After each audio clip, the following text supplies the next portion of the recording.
আপনারা যদি ট্রেনে কনফার্ম টিকিট বুক করেন, তারপরে আপনারা কামরায় গিয়ে নিজেদের সিটে গিয়ে দেখেন যে অন্য লোকেরা সেখানে বসে আছে এবং বহু রিকোয়েস্ট করার পরও তারা সেই সিট ছাড়তে চান না, এমন অবস্থায় আপনারা কি করবেন?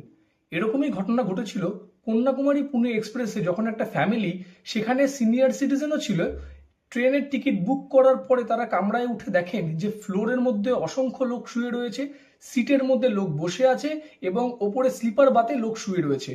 তারা ওনাদেরকে রিকোয়েস্ট করা সত্ত্বেও তারা জায়গা ছাড়েননি। তারা টিটিকে ডাকেন, কিন্তু টিটি আসেননি। আরপিএফ কে ডাকেন, আরপিএফ আসেননি। রেল মাদাদ অ্যাপে কমপ্লেন করেন, কিন্তু তা সত্ত্বেও কোনো রকম সুরাহা হয়নি। পরবর্তীকালে এই ফ্যামিলি ডিস্ট্রিক্ট কনজিউমার কমিশনের কাছে যান এবং তাদের অভিযোগ দায়ের করেন। ডিস্ট্রিক্ট কনজিউমার কমিশন পুরো বিষয়টি বিবেচনা করে এই কনক্লুশনে আসেন যে এই যখন সিট তারা পেলেন না কনফার্ম বুকিং করা সত্ত্বেও, তখন কিন্তু এটা রেলওয়ের আন্ডারে ডেফিসিয়েন্সি অফ সার্ভিস অথবা সার্ভিস ঠিকমতো না দেওয়ার জন্য রেলওয়ে এখানে অ্যাকিউজড হয়েছে। এবং রায় দেওয়া হয় যে রেলওয়েকে এই প্যাসেঞ্জারদেরকে 50,000 টাকা জরিমানা দিতে হবে এবং 25,000 টাকা মামলা চালানোর খরচ দিতে হবে।